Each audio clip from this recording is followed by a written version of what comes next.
The story progresses with the revelation that The New Gate is a state-of-the-art VR MMORPG.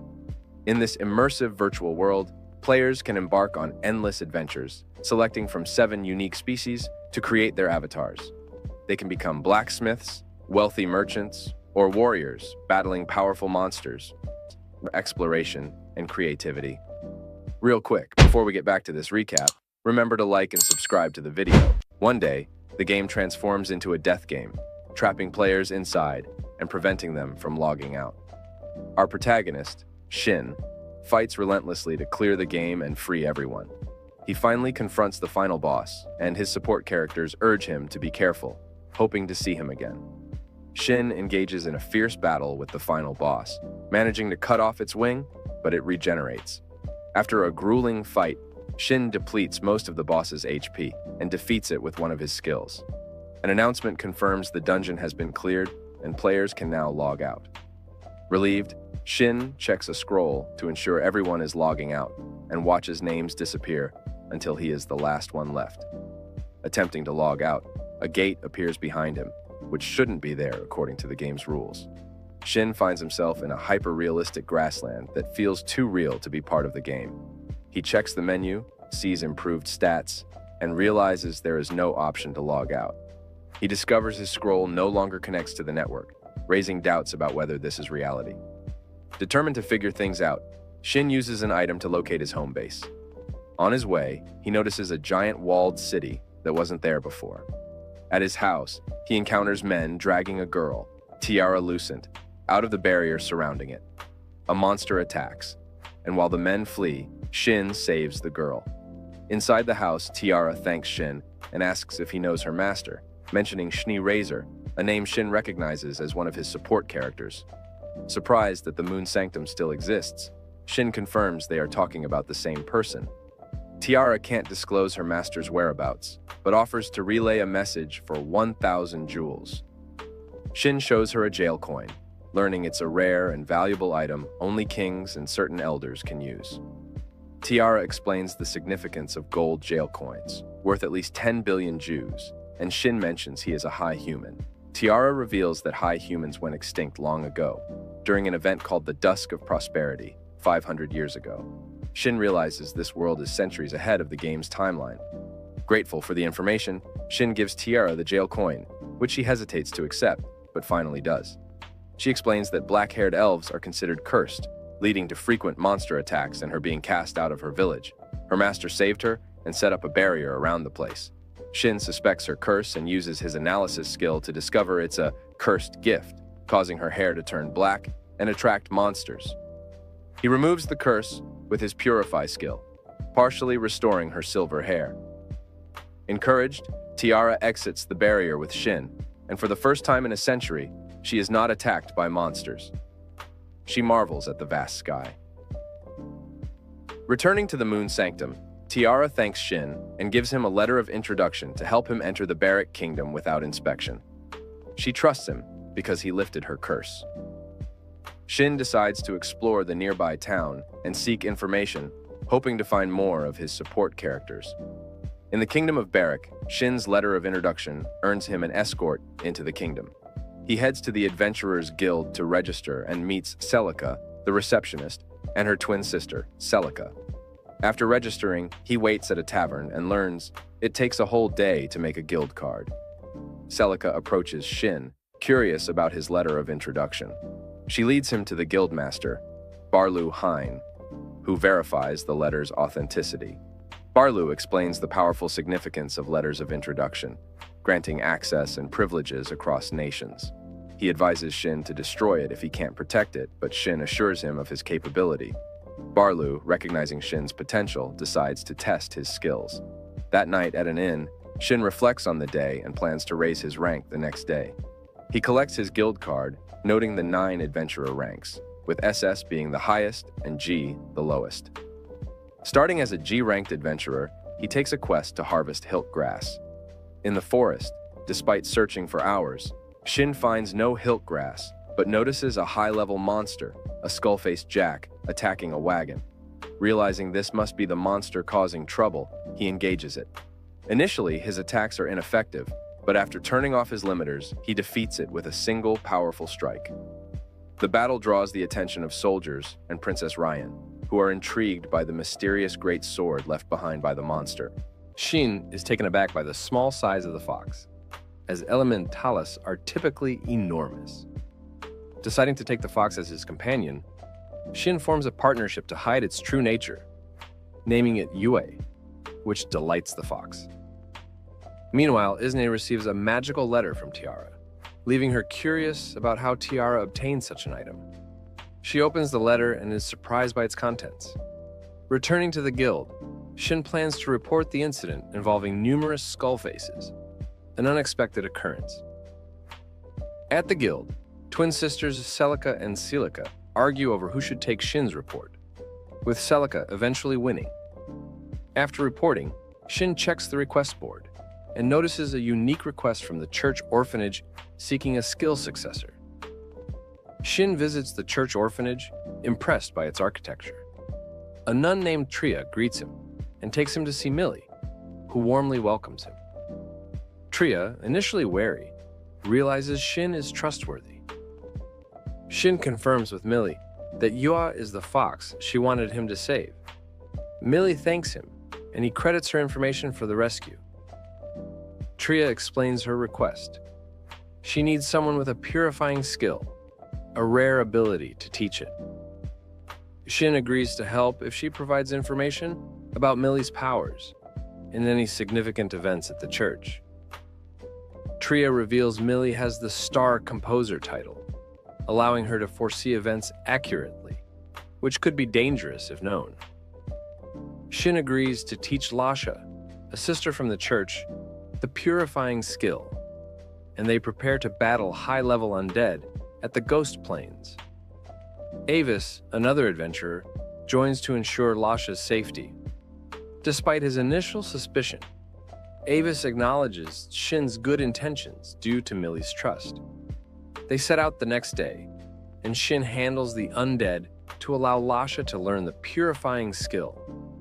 Throughout their mission, Shin proves his capabilities, gaining Avis's reluctant trust. Amidst their efforts, Shin receives another message from Tiara, indicating Shni's imminent return and her master's interest in him. As they progress deeper into the plains, confronting higher-level undead, Shin and Avis work together to protect Lasha and complete the quest. Their journey reveals more about the new world, the significance of Millie's powers, and the importance of forming alliances to navigate the challenges ahead. During their exploration, Shin learns that the church orphanage is under threat from a new priest who only cares about money. They push further into the Ghost Plains, overcoming barriers and high-level monsters to achieve their goal. Throughout their mission, Shin and Avis develop a mutual respect, understanding that cooperation is key to their success. As they near the end of their mission, Shin reflects on the journey's trials and the allies he's made. With the purifying skill learned and the orphanage's future secured, Shin prepares for the next challenge, ready to face whatever the new world throws at him with his newfound companions by his side. In this scene, the soldiers express their gratitude to her for saving them. She humbly credits her victory over the monster to their efforts in weakening it first. One soldier notes that for the past month, undead creatures have been escaping the Ghost Plains, prompting elite units to handle them. He is astonished that she managed to defeat one on her own, acknowledging her strength as someone who once earned the favor of a high human. She inquires if this was the last monster, and he confirms it, though she decides to continue searching the area and asks them to use the magic signal she gave them if necessary. Later, Wilhelm easily defeats a skull-faced creature, with Laya delivering the finishing blow. Laya starts glowing, and Shin explains this indicates she has met the conditions to learn a new skill. Once the glow subsides, Wilhelm checks on her, and she confirms she's fine, noting that she suddenly gained knowledge of a new skill, likely Purify. Excited about her new ability, Laya expresses her joy at being able to save the orphanage now. Shin suggests a short break before returning to Barrack, but notices black magical matter in the air. Wilhelm explains this matter animates the undead and can form a powerful skull-faced lord by draining lesser undead. A skull-faced lord with a level of 84 appears, and Wilhelm and Laya are alarmed, fearing it could devastate the nation despite the barrier protecting the area. The creature cracks the barrier, forcing them to consider fleeing. Surrounded by undead, Wilhelm suggests breaking through to escape, but Shin decides to stay and fight. He releases his limiter to prevent the monsters from causing further harm, and instructs Wilhelm to return to the kingdom with Yaha and Laya. Shin fights the undead, assisted by Yaha's foxfire, but new undead replace those he defeats. Using Thunderstrike, he clears some of them, drawing Shin's attention. She heads towards him. Reunited with Shin amid a field of flowers, Shin apologizes for leaving her and thanks her for watching the shop. She embraces him, welcoming him back, relieved he returned. Their reunion is cut short as undead surround them. They launch a combined spell, Sanctuary, which heals Yaha and kills weaker undead, but leaves the skull-faced lord unscathed. Shin then cuts the skull-faced lord in half with a sword strike. The creature, surprisingly able to speak, asks for Shin's power before dying. Shin laments not learning more about the monster. Shin and Schnee decide to chat elsewhere. He recounts his journey, including traveling 500 years into the future after defeating Origin and finding himself in a new world. Schnee is shocked but understands, explaining how the world changed after the players disappeared. She suggests they stop talking about sad topics and return to the Moon Sanctum. Introducing Yaha, Shin explains she is an element tail, a rare and powerful spirit. Schnee finds Yaha adorable and is impressed by Shin's unique ability to tame her. They set off to find their companions, hurrying to avoid causing a stir. Meanwhile, Wilhelm reassures Laya about Shin's strength, but is startled when Shin and Shenna arrive suddenly. Elsewhere, Rion investigates the battlefield where Shin fought. Soldiers report that the undead vanished after hearing a mysterious voice and being turned to dust by a powerful light. They find a sword with a falcon emblem, identifying it as the work of a high human blacksmith known for such craftsmanship. Ryan is intrigued, suspecting the involvement of a significant figure.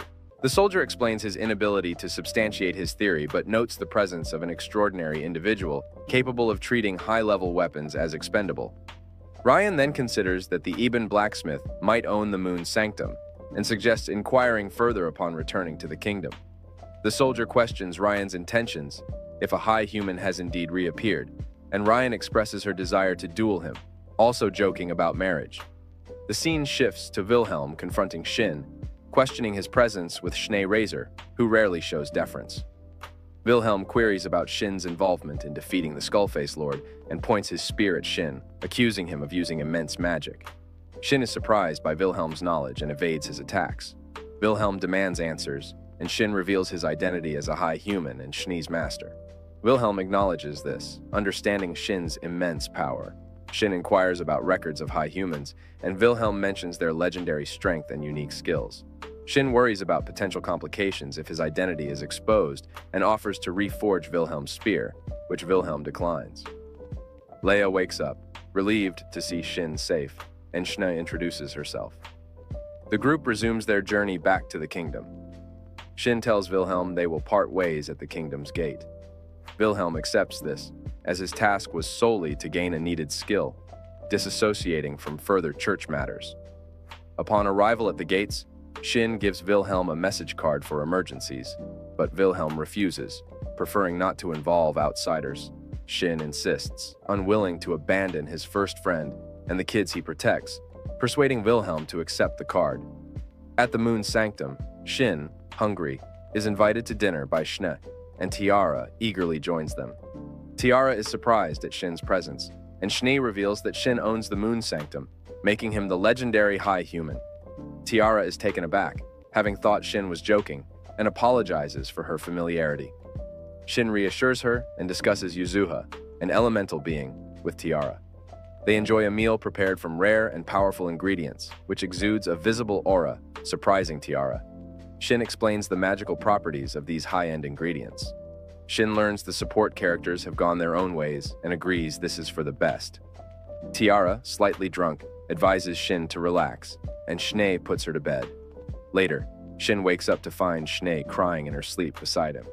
He gently wipes her tears, unsure of their meaning, but apologizes anyway. In the morning, Shin finds Yaha transformed into a girl. Embarrassed by her nakedness, he gives her suitable attire, and they join Schnee and Tiara for breakfast. Shin questions Yaha about her presence at the shrine and the ancient symbol there. Yaha recounts a natural disaster she tried to mitigate. They decide to thank Millie with a gift suggested by Schnee, who chooses elven treats made by Tiara. Shin is reminded that the Moon Sanctum can't sell food, as he alone can access the armory. Schnee updates Shin on Gerard, a high beast waiting for him, and suggests they meet him soon, though he is not in immediate danger. Shin plans their departure, with Tiara excited to travel with them for the first time. They prepare supplies, and Schnee plans to report the Skullface Lord's defeat to the capital. Shin intends to make swords and seek guild work to rank up. Forming a party for telepathic communication, they split up. Shin, forging swords, ensures Yaha doesn't touch the cursed ones.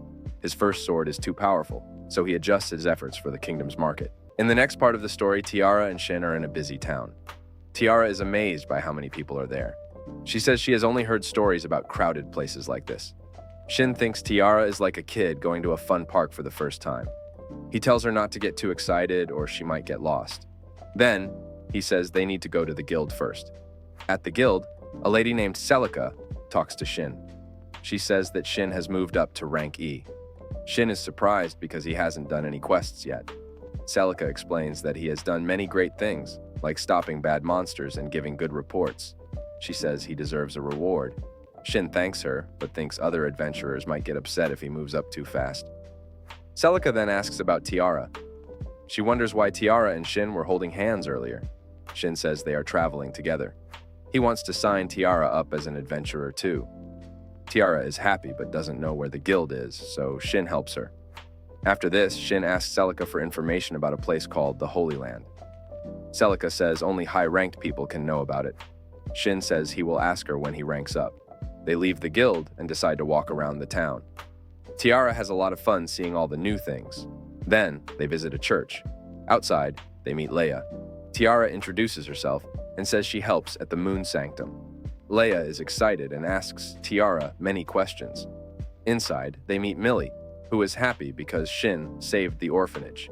The kids there want to play with Shin and Tiara, and everyone has a good time. After playing, they go back to the guild to get Tiara's new guild card. Tiara is very happy to be an adventurer. Shin then shows Tiara a magic crystal. He explains that it can teleport them anywhere they have been before. Tiara thinks it's amazing. They use the crystal to go to the Moon Sanctum. Shin turns the big Moon Sanctum into a small pendant that he can carry around. Shin and Tiara then go to the place where they will start their new quest. They meet two other adventurers, Tubaki and Gan Nak. They will help guard a carriage. The merchant they need to protect arrives and says he will count on them. As they travel, bad guys called bandits attack them. The bandit leader says they want all the merchant's money and threatens to hurt Tubaki. This makes Shin very angry. Tiara is scared, but knows she has to fight to help her friends. Shin, Tubaki, and Gon fight the bandits bravely. Tiara uses her bow to shoot at the hidden bandits. Shin looks very angry, and Tiara thinks his anger is scary. She hugs Shin to calm him down. Shin feels better and thanks Tiara. Tiara is embarrassed but happy she could help Shin. The bandits are defeated and tied up. This is the end of the video. Subscribe to the Anime Sphere Recaps channel for more anime recaps.